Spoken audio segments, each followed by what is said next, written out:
Okay, Umoya Light, Umoya Bright. I know you guys have missed Sahel Tuesdays, and I've been getting lots and lots of complaints on social media.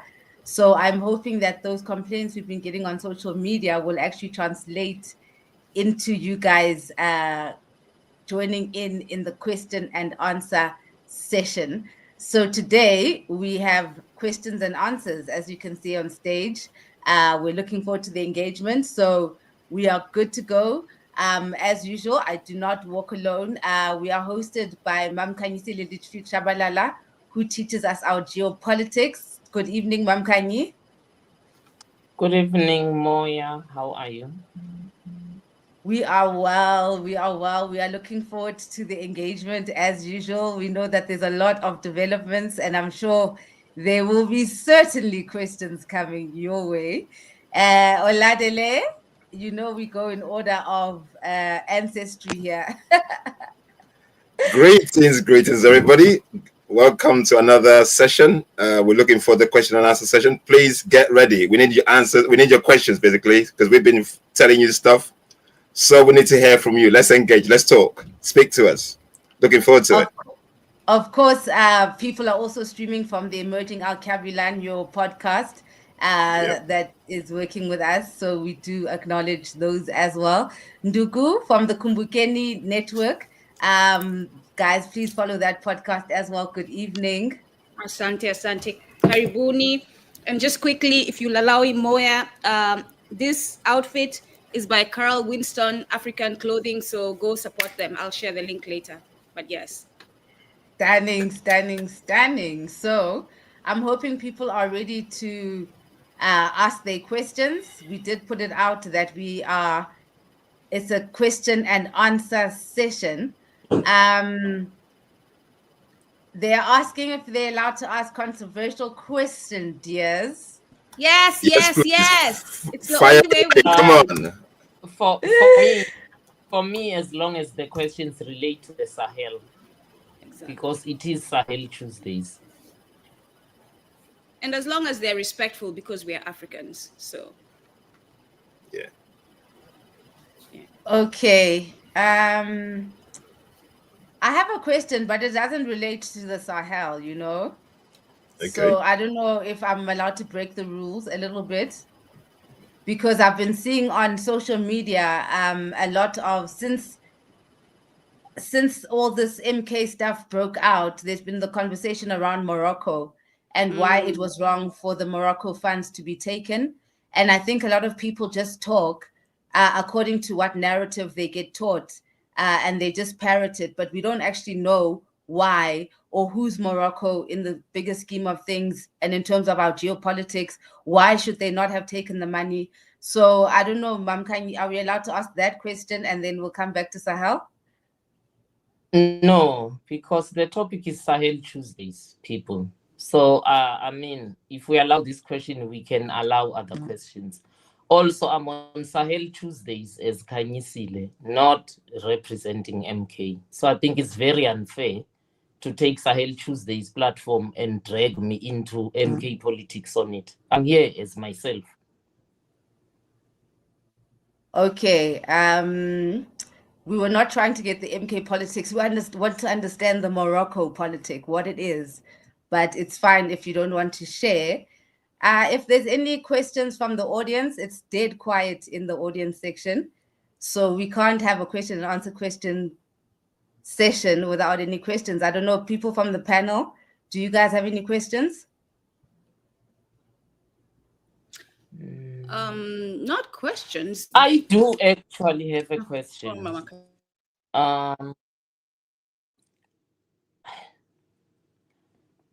How is the rest of Africa going to get out of the IMF and the World Bank? Because for as long as we are in that system, it's inevitable that we do one step forward and two steps backward. So how in the end are we going to be able to do it? I think for me is a resounding question, which we have asked in the previous podcast. I don't know if we have given it time enough to answer it, but yeah.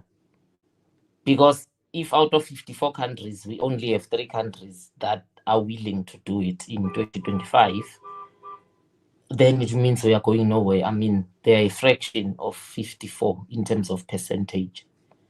The rest of us are beheld. And yeah, I had a conversation with someone today who said it's not going to happen. We are far gone into that system. So yeah, for me, that's my question.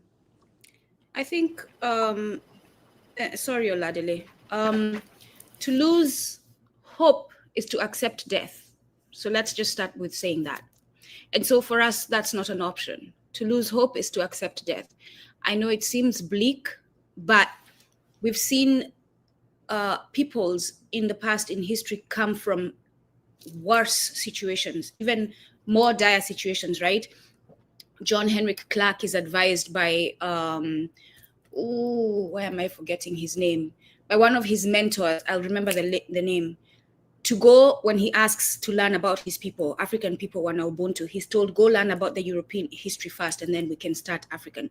So if you look at European history, and I encourage you all, I'll be doing the same, I'll continue digging in that, you will see that they were in a really bad situation. And imagine if you were living in those times, you would be thinking that way, right? There's no way out. People were eating people. They were not washing themselves. They were defecating in public. There was killing and all that, right? But they rose from that. So it's possible to rise from extremely dire situations. The thing is, do we have the will? Do we want to live on? And I want to live on. And I know my colleagues, my comrades with me on the panel want to live on. I'm going to fight even if I'm fighting alone. I'll be that crazy African fighting alone. So, and I know my ancestors have fought despite the challenges that they were facing. So we cannot be hopeless. We cannot give in to hopelessness. To answer your question, Mama Kanyisile, I don't like doing that. Yeah, Mama Kanyisile,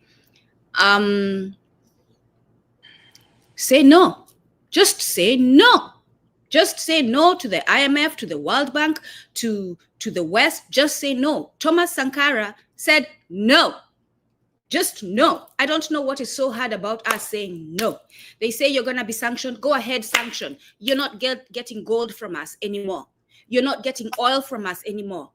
Go ahead, bomb us. We're dying anyway. You're bombing us anyway. Let's join Congo. They're bombing Congo anyway. Congo is us, right? I just spoke to a colleague this morning about Congo, because we are preparing for a celebration of Patrice Lumumba and Medgar Evers next week on their birthday, July 2nd. And they said, in Kinshasa, things are relatively okay, but in the East, and their families in the East, things are bad. They're starving. They're in refugee camps, and they don't have, the airports have been closed. There's no way to bring food in, and there's only limited, I'm not going to say which ways to bring food to them. They're not able to farm, and we know there are many, many factors. Again, it's a nuanced situation that contribute to this. The Africans cannot farm for themselves, despite the fact Congo, of all places, Congo, it is healthy land, healthy soil, and they cannot farm their own food. It's insane. That's rubbish. So we as Africans need to start seeing Congo's problem as our problem. We as Africans need to start seeing Sudan's problem as our problem.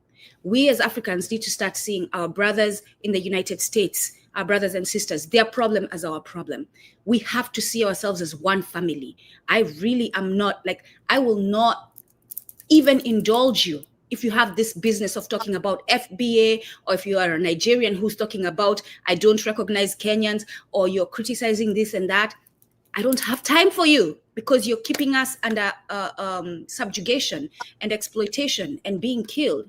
So we cannot lose hope, and all we need to say is no. Sanction us. Go ahead, sanction us. But no, and you cannot have resources.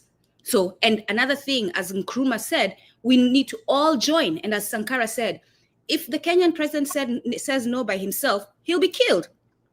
If the South African president says no by himself, he'll be killed. But if all 54, or at least 50, or the main ones, the main ones with the big economies, Nigeria, Kenya, Ethiopia, South Africa, Ghana, if they join the Sahel, because the Sahel is already showing us the way forward, and say no to the IMF, it's huge impact. No to the West. I was thinking yesterday, sorry, my brothers and sisters, you caught me on a day. When Iran and the US were bombing each other, I was like, please, go ahead, bomb the bases in Africa. We need them out. Help us out, Iran. Bomb the ones in Africa, and make sure you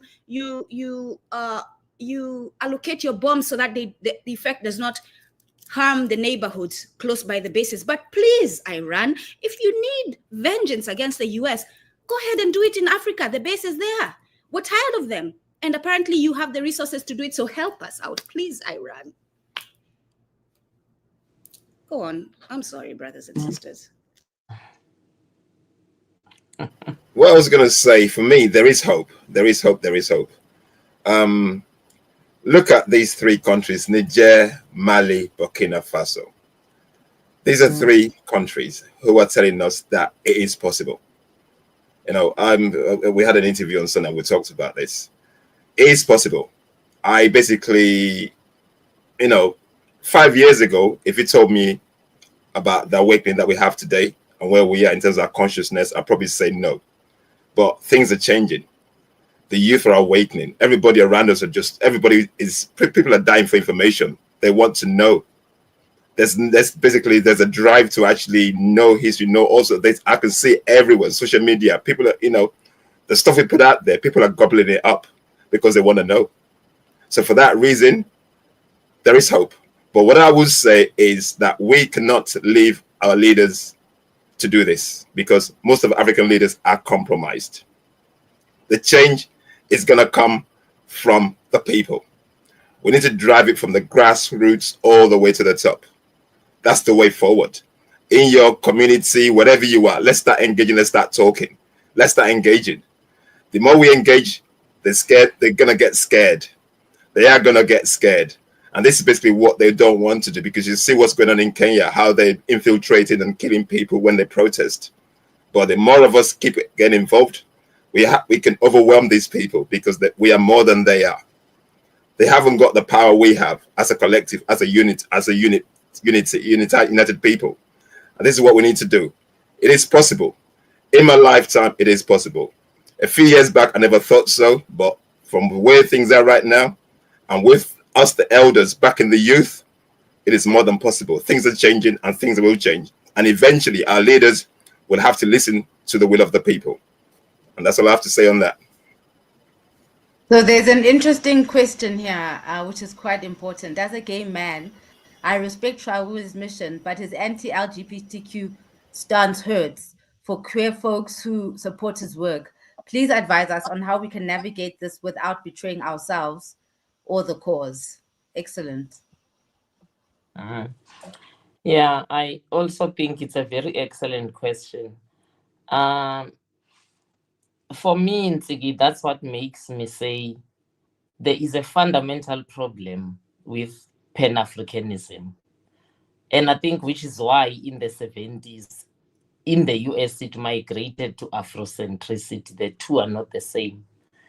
Pan-Africanism was all about the unity of Africans, fighting for freedom, which actually was not even freedom, because most of the time it wasn't clearly defined as breaking away from the colonial grasp entirely. So because it didn't do that, it didn't go to what were we pre-colonially, and I think that's in my book.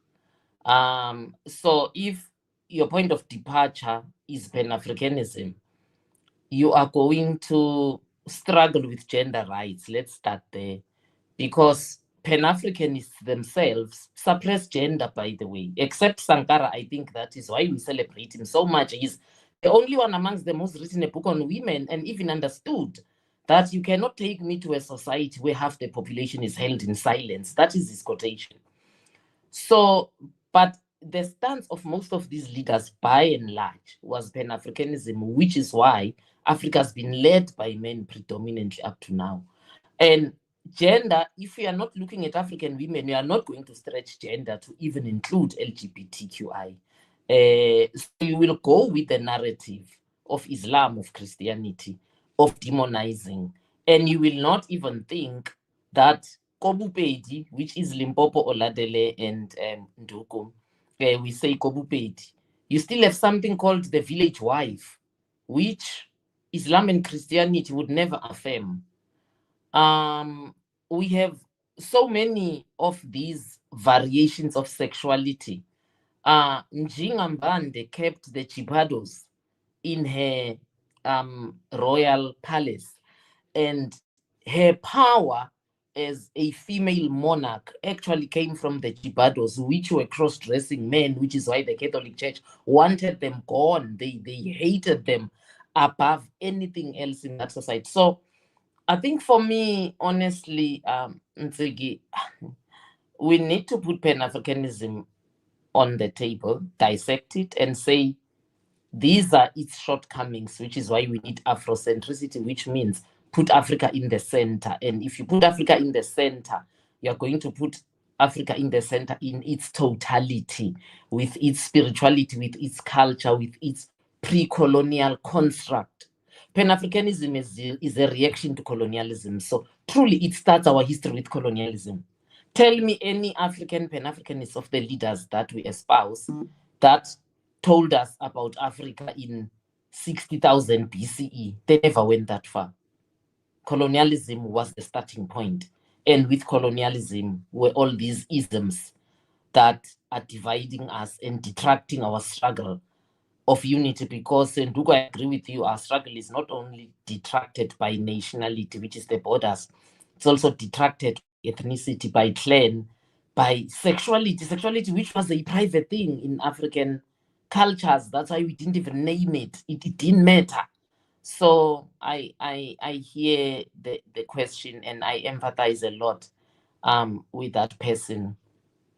I mean, as in Malawi last week, where the kwacha was devalued in 2012 by 33%, and it was devalued last year November by 44%, which means in a span of about 10 years maximum, it was devalued by almost 100%. People are queuing for sugar, and the concern of the Malawian president is to move the capital, is to move the embassy of Mali in Israel from Tel Aviv to Jerusalem. Honestly, is that what's a priority right now? And most of the embassies are still in Tel Aviv. But because Israel is occupying Palestinian land, Israel has asked countries to move their embassies from Tel Aviv to Jerusalem. Mali has complied, the first African country where people are queuing for sugar. Was that a priority? But then again, he's a Christian and a born-again Christian. So I feel that person, Sigi, and I hope I'm answering them. They can indicate by thumbsing up to you if they're getting the answer. But yeah, we should be patient with our people and understand that a lot of them are Pan-African and not Afrocentrists. I think I'll leave it there and allow the other panelists to chip in. I'm actually so glad that you made the difference between Pan-Africanism and Afrocentricity, because yes, as you rightfully say, in Africa we didn't have gender, hence we don't have the pronouns he and she, which meant that Ubuntu encompasses everybody. So who people are having sex with was never our business, and in fact, in colonial times, people who had access to both genders were actually revered and considered quite sacred, because they thought it was a sacred thing for you to have the masculine and the female energy within you. So we actually used to revere them. It was a spiritual thing, and we can still see that it's a spiritual thing. Anyways, Nduku? So, and you ask a controversial question, my brother, and please allow for controversial answers, right? Because I am certain, and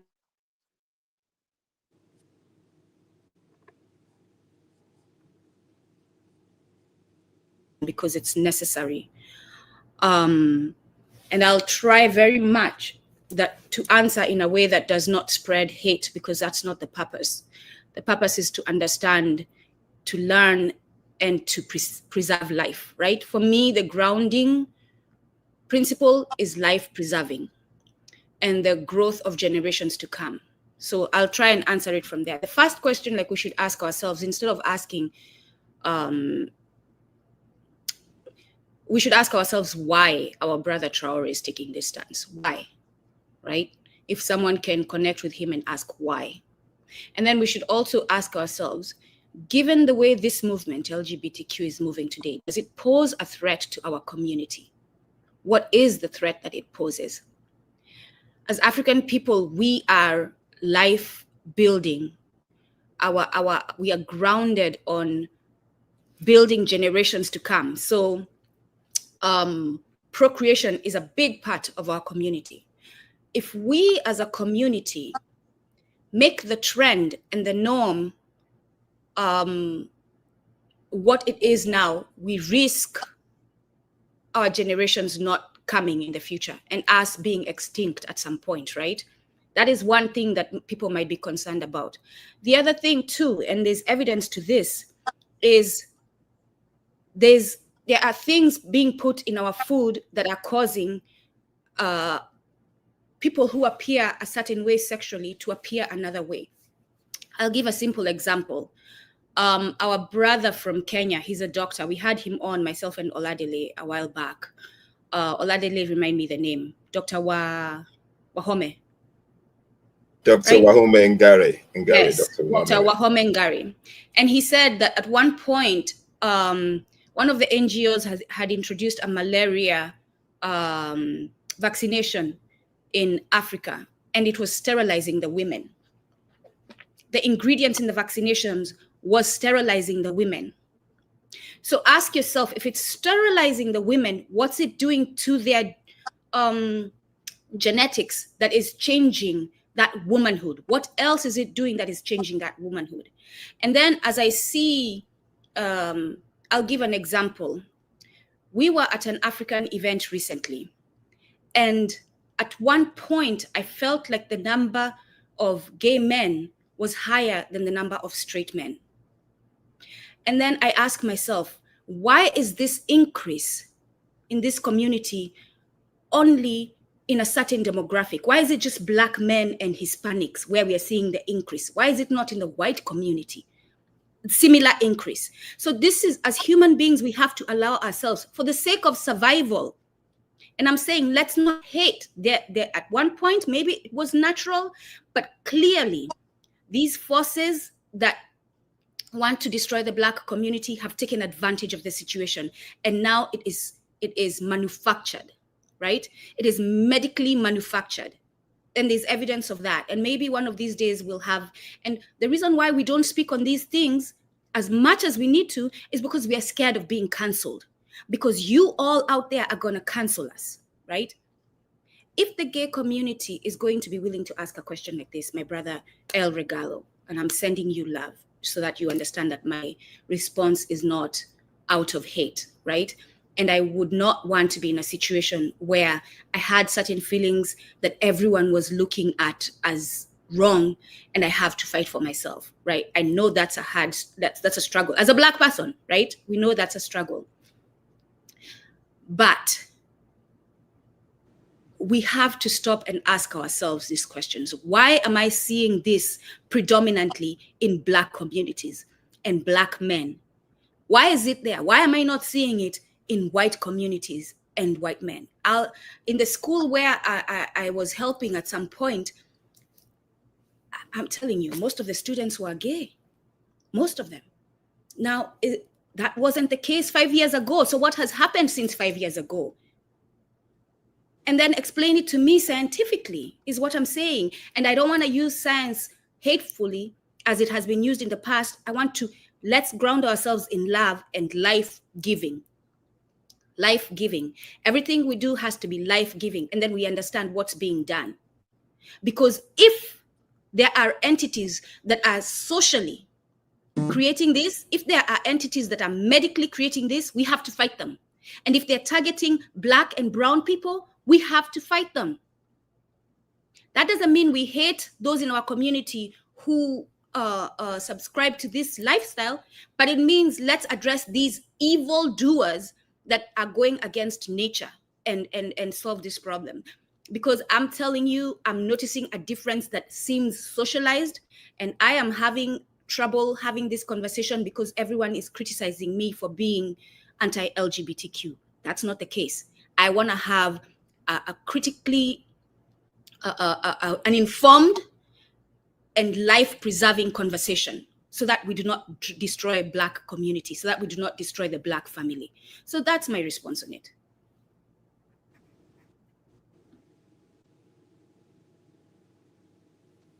Oladele, are you still gonna hold your peace? Guys, I don't think being queer is a lifestyle. I think we need to correct that. People are born the way they are. Again, and allow us to have our perspective is the point. I am saying it is being made a lifestyle. It has become a trend. That's what's happening with the propaganda in the media. So we have to learn how to identify that, while also saying that, yes, some people may have existed like that naturally, but right now it has been co-opted and it's being made a lifestyle. So I hear you, my sister Ndugo. I think my concern there is, by and large, politics have been co-opted and used for corruption. We are not banning politics. You can't throw away the water, the baby, and the bucket. So for me, banning is the part that gives me goosebumps, because it means we are not having a conversation about this. We are not creating platforms and engaging.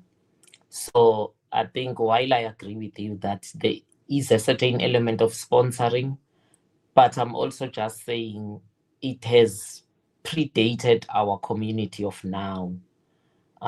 If you go to pre-colonial African societies, you'll find it. And people also fight me. I talking about this, it's so hard for me, because people come at me, as Ndugu says, people come at her thinking she is spreading hate. People come at me also thinking that I'm spreading propaganda, saying that I'm spreading propaganda. But people have not bothered to look at us in BCE. I always argue this. Don't look at us from 69, when Islam was already on our shores. Don't look at us after 1400, when Christianity came on our shores. Look at us before, and then judge us according to that standard, in terms of, because the argument of most people who come at me say, you claim to be a culturalist and preserving African culture and history, but you're not condemning this. And I'm like, but precisely for that reason. And I used to condemn it, by the way, until I came face to face with the hard facts of our history. I also was there. I used to condemn it too.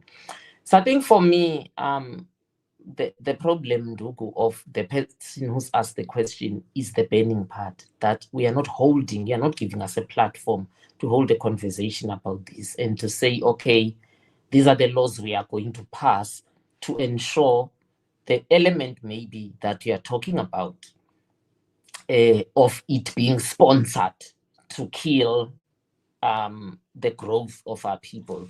So I think maybe for me, those are the elements we should be addressing, like any other behavior that's emerging in our societies.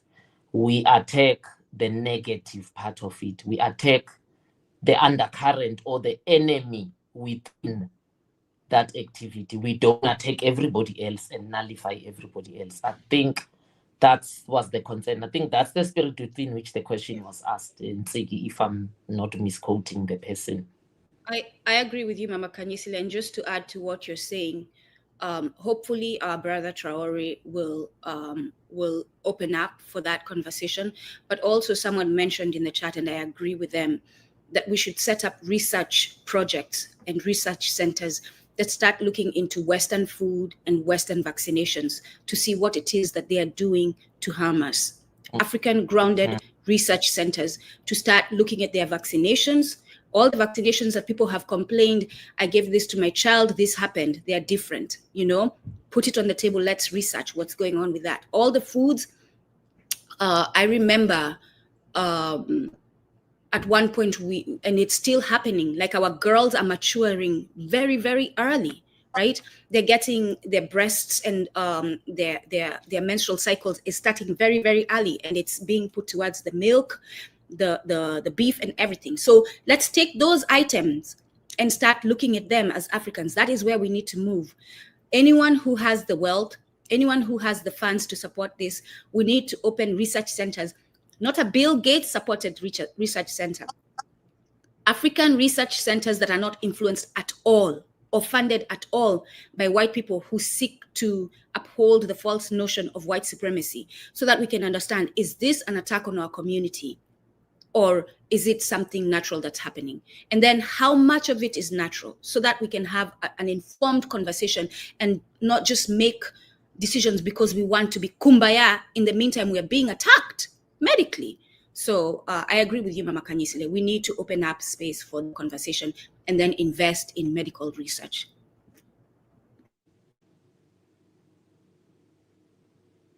There's the answer to your question about the IMF and World Bank. Is simple. We just don't pay the debt as part of reparations.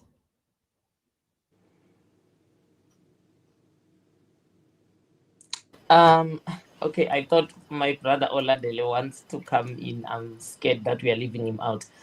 You know, the whole IMF debacle, it's actually not just about debt. That's what concerns me. And I'm not sure, maybe we do need to have a focus just one day on the two institutions, because it's not just about taking debt, it's about the whole economic system. I put it to you that there is no African country that has adopted capitalism currently. And capitalism is no longer capitalism, by the way. It is neoliberalism. So there is no African country that has adopted neoliberalism that will see development. That I put to you. So the IMF and the World Bank are simply tools in that equation, but it's bigger than the two of them. It is the whole economic system, because once you adopt neoliberalism, you are going to open yourselves up to liberalize your economy.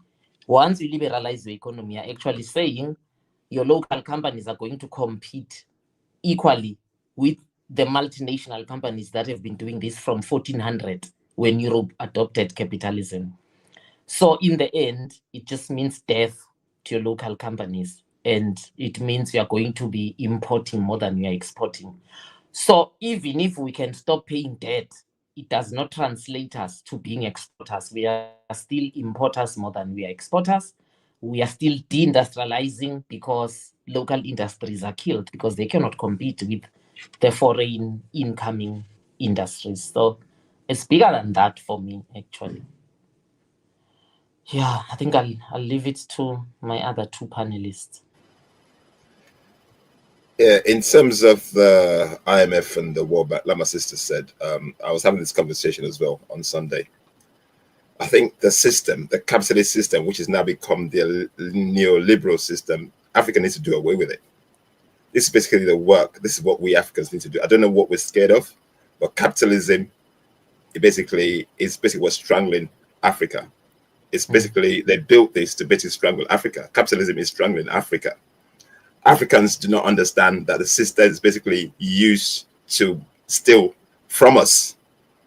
How can, like Maponga was saying the other day, the dollar is printed by 18 cents is what they used to print a dollar, 18 cents. And you bring that dollar to Africa to buy our resources. 18 cents, that dollar is worthless. Mm. What is it backed with? Nothing. It's a piece of paper. And you bring that dollar to Africa to buy our resources, our gold, our coltan, lithium, you name it. And at the same time, you devalued our currency. So our currency does not match yours. So where's the equity? Where's the balance of trade? And you're telling me that this system makes sense? It doesn't. And this is where African leaders need to wake up. This is the kind of economic system that's basically, it's dooming Africa. It's killing Africa. And I will see economists come on and talk rubbish about this balance of trade. There's no balance of trade. There's no equity in trade within Africa and the rest of the world. It does not make no sense. And logically, when you think about it, just think. It makes no sense. So trying to defend it, and this is the miseducation of Africans, because you've basically gobbled up the Eurocentric education, and then you'll be spouting what you've learned, thinking it makes sense. It does not make sense. So Africa needs to get away from the system. We need to build our own. And I always say this, we Africans are so lazy. We easily like to fit into systems that are built, that are working against us, instead of us doing the work that's going to build the systems and structures going to develop Africa. This is what we need to do. If we don't do this, guys, for the next 50 years, and I hope not, our children will be saying the same thing. This system, capitalist system, is never, ever going to save Africa. We need to get rid of it. We need to build our own systems, and let's do for ourselves. Be more than capable. We are more than capable of doing this. What are we scared of? I'll leave it there for now.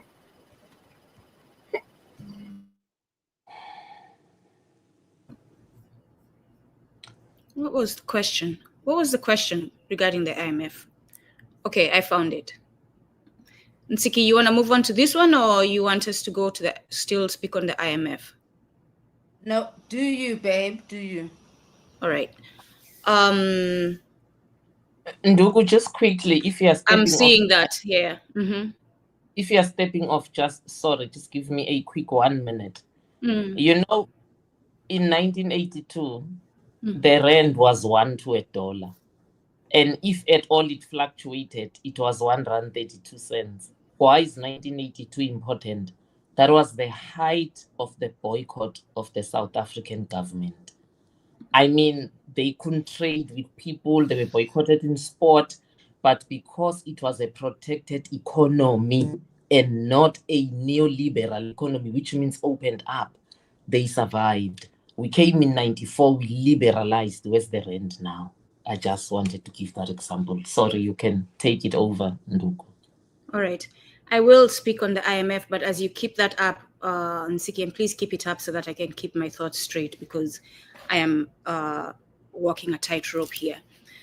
My brother El Regalo, this is why we don't have the conversation. And it's not going to help if we don't have the conversation, because I give my answer and I explain to you that I'm giving it in love, but this is your response, that we are throwing stones and not giving you love. I literally said I'm giving you love, and we need to sit and have a conversation and do the research to see whether there's something else going on beyond the natural aspect of this situation. So this is the problem. This should not be your response. This should not be your response. Your response should be, okay, I'll come to the table, let's have this conversation, because we said we're literally loving you and preserving your life. I said life preserving, which means I will not kill you, I will not harm you. But this is your response. And therefore, we don't come to the table because you will attack us in an unreasonable way. Because unreasonable, why? It is not reasonable that a person who explained that they love you and they want to preserve your life gets this response from you. Okay, moving on to the IMF. I agree with my brother. To get out of the IMF and the World Bank is simple. Selala, oh my goodness, Mama Kanyisile. Is that one of the South Africans' name? Do I need to have a click? Which one? His last name.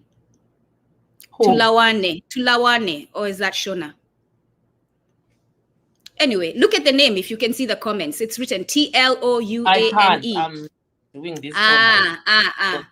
So, my brother, if you can write it in syllables, how to pronounce your name, that would be very helpful because it's important. But my brother Selala, I will use Selala for now because I can say it. You're right. It is very, very simple. We know what the risks are to saying no to the IMF and the World Bank. But if we stand as a united people, these entities are powerless, right?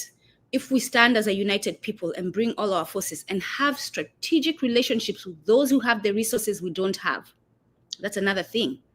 Right now, China and Russia are partners who can be strategic partners for us in our pursuit of liberation. So we sit down together, we analyze the situation, what the risks are, what opportunities we have, what resources, what possible strategic partnerships are available, and we start moving towards that. And I agree, we should say no to paying the debt, because this is nonsense. For a community, the West, who take resources out of Africa in the trillions daily, in the trillions. During Mama Kanyisile, actually, they had a mock tribunal last week, and it's on Kumbukeni. If you go to Kumbukeni, you'll see the Africa People's Tribunal, the IMF and World Bank policies, right? And I forget the organization that coordinated this. Mama Kanyisile, you can speak to it when I'm done. But they had one, and the points that were given were amazing. They had a great debate. They brought their indictments, right? People's complaints against the IMF, and the person who was representing the IMF, they're playing the role just to have IMF represented. They're not with the IMF. They are an African person who's not affiliated with the IMF, who was, for the purpose of the conversation, representing the IMF. The questions they also brought are important to understand that might be the way the IMF responds if we actually have a real tribunal. So watch that and see what is said there, and how our brothers and sisters, even young brothers and sisters, are thinking about this topic. Very, very informed, very well-educated young people who are looking at this in a critically analyzing this, using the facts, using logic, and life-preserving methods. I say life-preserving because some of the testimonies that were presented, they were talking about what's happening in their community that's affecting their economies, which is resulting in deaths, which is resulting in poverty, which is resulting in starvation. So all that was presented. We must take Nkrumah's advice, Lumumba's advice, Sankara's advice, Malcolm's advice, to unite as a people across the globe so that we can fight this one enemy that has persistently been at war with us, even when we don't realize that we are at war. We are at war. If your lives are under threat, you are at war. Yeah, so I agree with you, Brother Selala. Thank you, Silala. I hope you got that.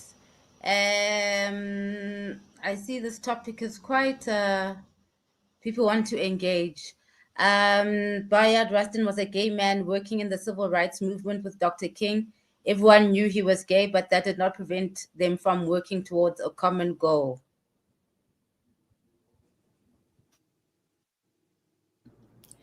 Let's have the conversation behind closed door. I'm done.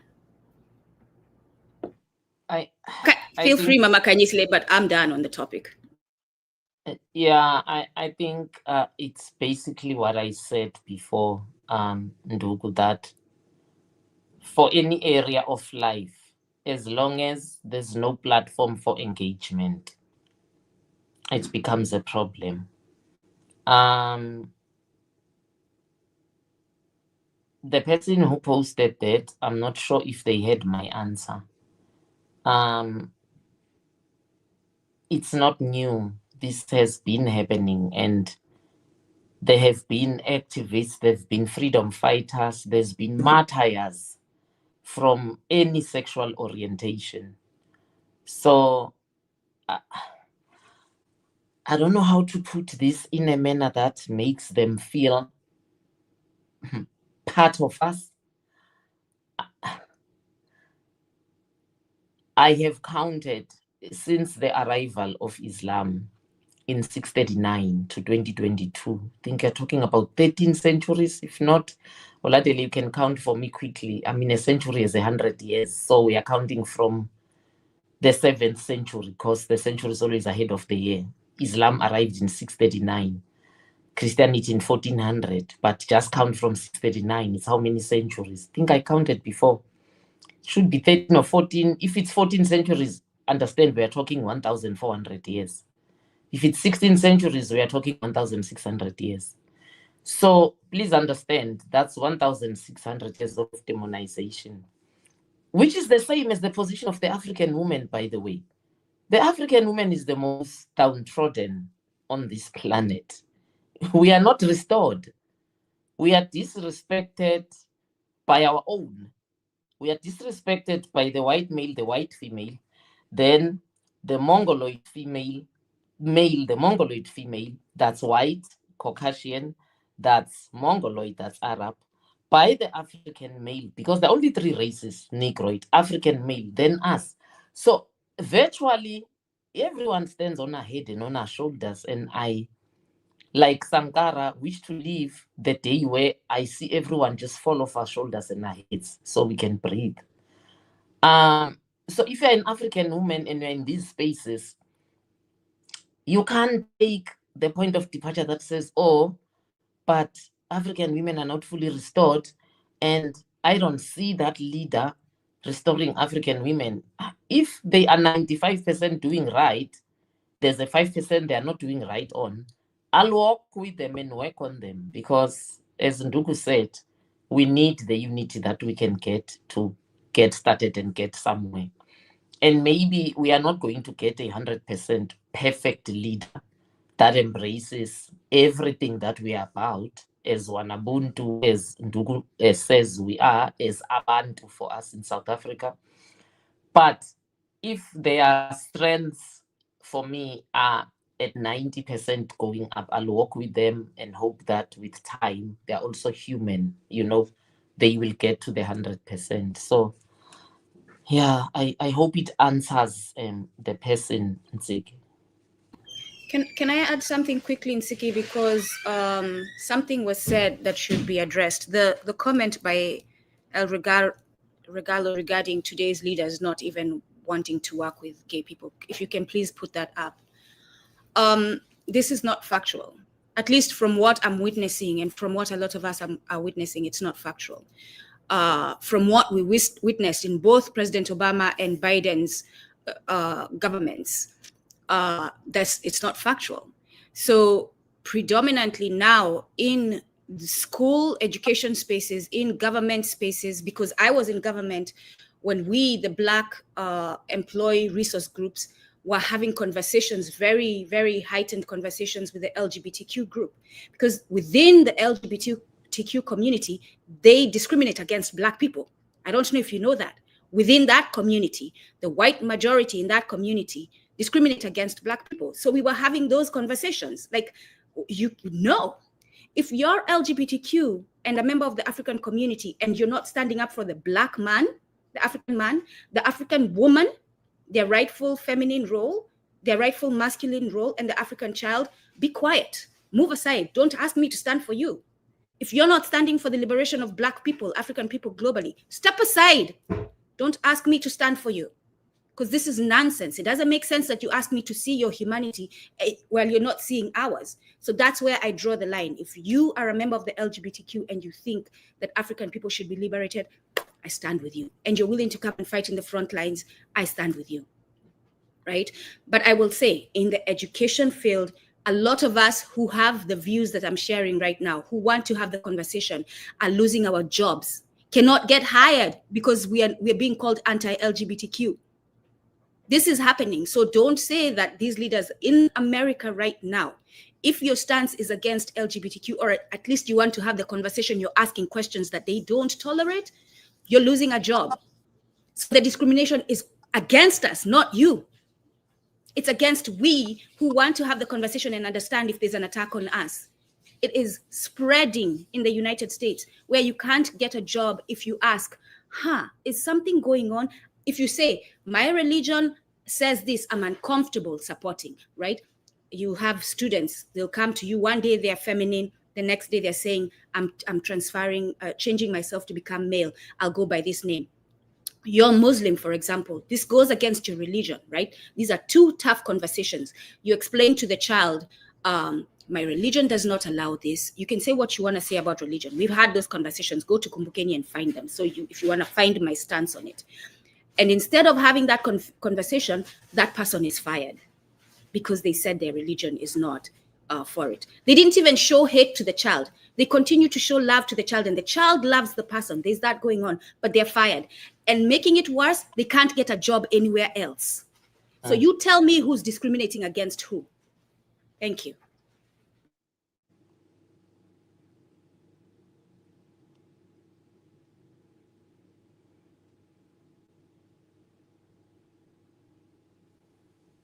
Tense topic.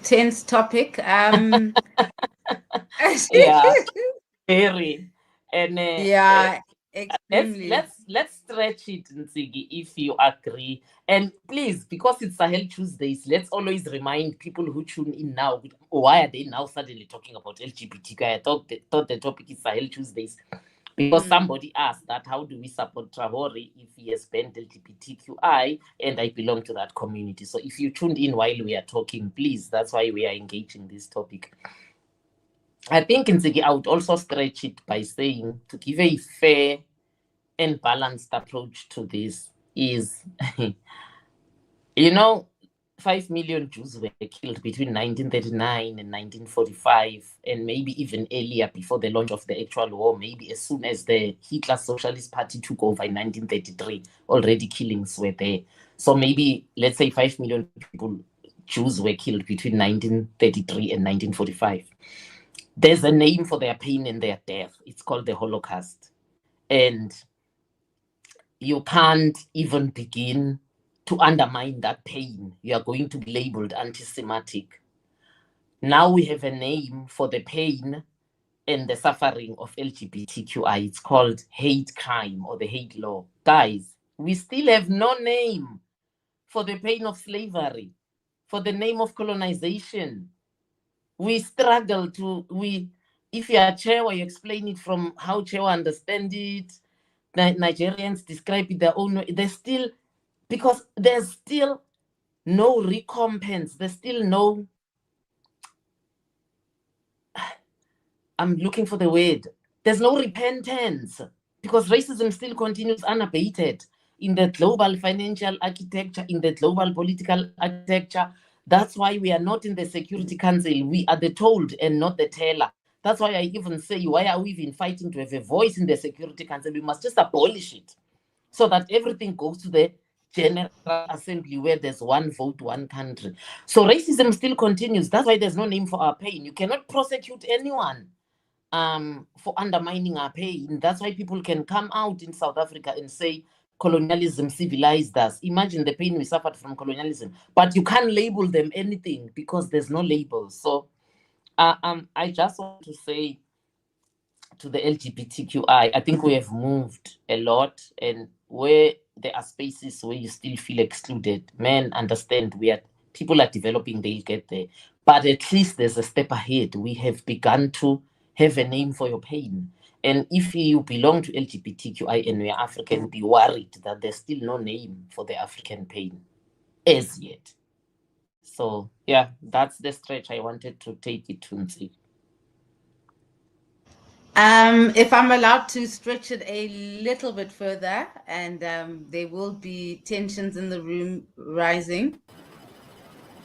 When we have this conversation of us and them, it almost feels the same way that when you question white people about their privilege, how white people get defensive, and then they're like, no, but we, and it seems as if they are the standard. We'll let you in if, and it feels as if, why do heterosexual people feel as if they are the standard and that gay people need permission from them?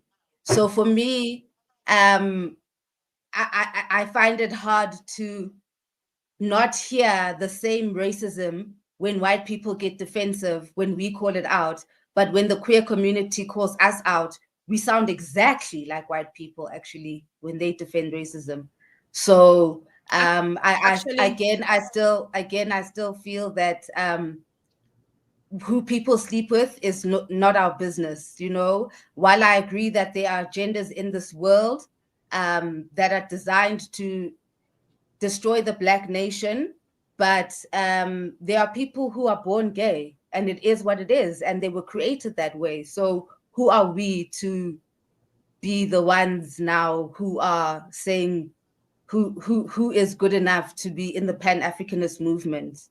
So actually, we are not like white people in our response, because we have said we are willing to have the conversation, and this should be the last we talk about this, because there are many other things that we should talk about. We've said we are open to the conversation behind closed doors. Let's move to that. But we're not like white people in response to this, because we're saying we love you, we see you, you're one of us. beginning. We're not doing the them, us. We're not doing that. We're not saying we are superior to you. We're not saying that. And we're not using that concept of us being superior to you to deny you jobs, to deny you access to homes, to deny you resources. So we're not like white people. Please do not even dare compare us to that evil, right?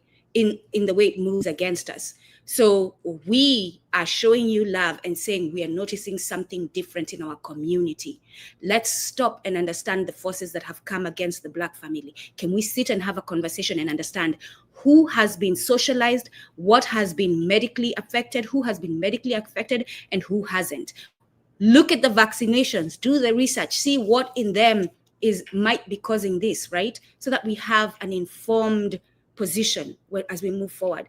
But like I said, everything we do should be grounded in life preservation. That right there is anti-Western way of seeing things. Their way is death. John Perkins himself, a white man, said the culture they live now is a culture of death. We are promoting a culture of life. You cannot compare us to white people in this conversation. Thank you. My thoughts, guys, because I've been quiet. Finally. My thoughts. We have a massive, massive battle on our hands. We have a massive battle. And the reason why I don't get involved in this is because we get distracted. Like Nziki said, your sexual orientation is your business, private. You are more than welcome to do whatever you want to do. That's your prerogative. But guys, for me, this is another distraction that takes away from the topic that we need to focus on. Because we've got all these divisions all over the place. It could be racism, it could be ethnicity, it could be language, it could be anything. We have all these divisions. I don't want to do no division. I just want to focus on the bigger issue, which is basically Africans unite. Let's unite against the scourge that's basically banging our heads together. That should be our focus.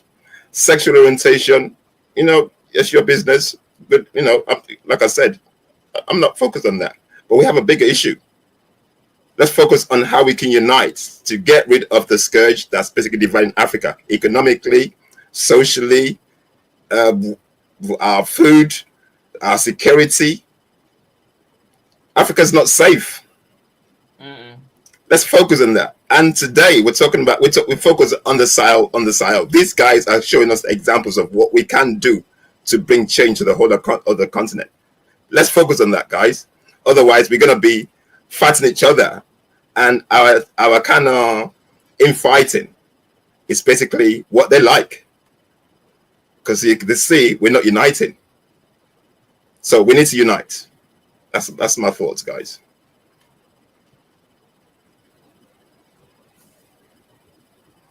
I don't know if anyone wants to pitch in. We're in the last 2 minutes of the conversation, guys. It's quite a busy time. So, and we're on here from 8 till 9. So if you've got any further questions that you want to wrap up, or maybe there's a couple of questions. There's a couple of questions there, Nziki. The thoughts about the Black American elites. Yes. Oh yeah. Actually, those. But as you get those, I will say, Kumbukeni had a session with our brother, Dr. Kimoni, who recently went to Burkina Faso. So if you want to learn more about Burkina Faso, visit Kumbukeni and see that broadcast from this past Sunday. There it is. Any thoughts on how silent the Black American elites, those in Congress, etc., have been regarding the AES and the surge in Pan-Africanism on the continent? Oh, the elite are panicking everywhere, the Black elite. I don't know who wants to jump in there. For me, sorry, Mama Kanshile. For me, it's a yes, massa situation. Yes, massa. Yeah, that's basically it. Massa, you're sick, I'm sick. That's basically the situation there. They do not want to upset the paymasters. Because basically, every African country, every African man, every African woman should be supporting what the Sahel people are doing. So if you don't support them, that means you're complicit and you're compromised. Because we're talking about African liberation here. That's what they're doing. So these guys are standing up. It's basically, these guys are putting their lives on the line to actually give us an example and be a catalyst for the change that we need to see all around the world.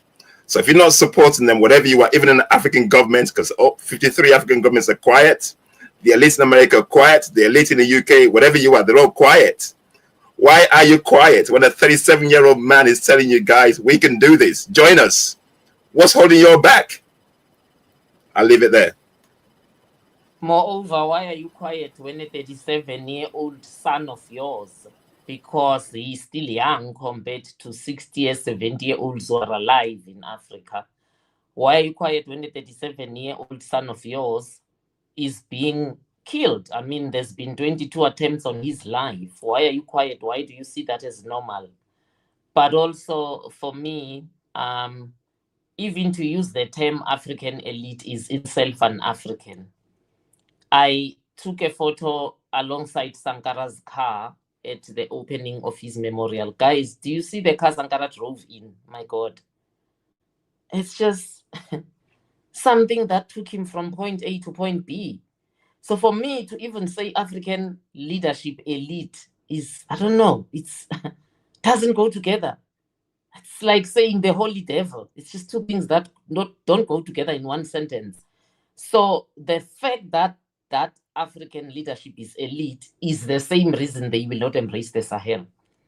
Because the Sahel is not about elitism.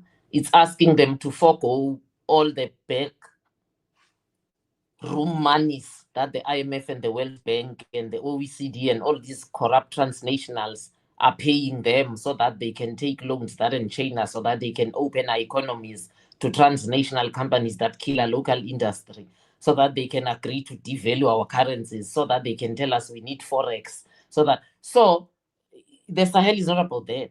So it's taking away their elitism and it's reminding them that we are African and basically we shouldn't be having elites amongst us. I think that would be my response.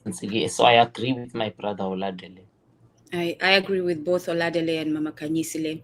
And just before I make my comment, fun fact, it's been 37 years since we lost our brother Thomas Sankara, and Traore is 37 years, whatever that means to you, for those of you who observe African spirituality. This is the problem when you see yourself as American first and not African first. If you see yourself as African first, you will defend Africa. But if you see yourself as American first, you will defend America. If your interests are America's interests, you will always defend America. But if your interests are Africa's interests, that means Africa's well-being, the people of Africa globally's well-being, then you will not support America. It's as simple as that.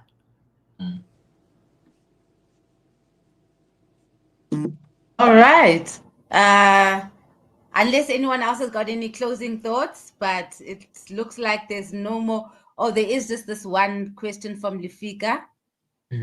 Some leaders like Botswana president seem to be following the Sahel trio's lead. What does this trend signal and what reforms should they focus on? I sound controversial always when I answer on Botswana.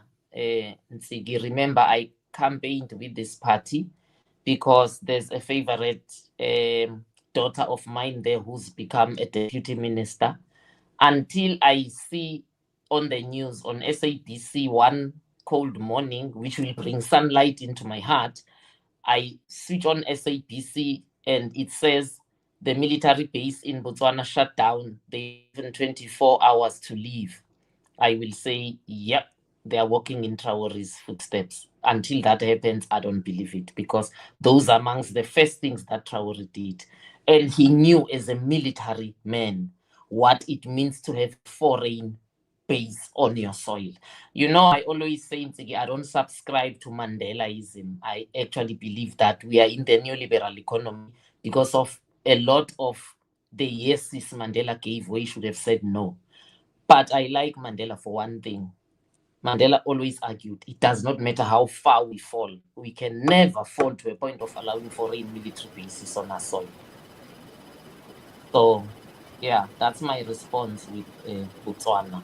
But how you noticed? Oh, sorry. Sorry, continue, Sigi. No, you know you're the elder, so continue. I'll wait till I get a chance. No, I was saying maybe to answer the latter part of the person's question, how do we get more leaders to follow the Sahel trend? People, let's vote right. I've always argued this. You cannot vote for someone who has never proclaimed himself a Pan-African, which me and Tibi have said here, and Dugu have said it, and Oladile have said it. Pan-Africanism itself is a weak doctrine because it's far surpassed by Afrocentrism. We are voting for leaders who have not even declared Pan-Africanism, let alone Afrocentrism, but we are expecting Afrocentric policies and doctrines. It cannot happen. Guys, sorry, they tell you exactly what they're going to do when they campaign. They make it clear. They tell you exactly what they're not going to do. So you know what you're voting for. So why do you keep, why do you keep backing the same people who keep giving the same crap every time and expect change? Excuse my language. It's pretty obvious. They're dumb. We're dumb. We're as dumb as each other because Tweedledee, Tweedledum. We're following each other. That's all I've got to say, guys. If you want change, you choose a different. You basically choose something different.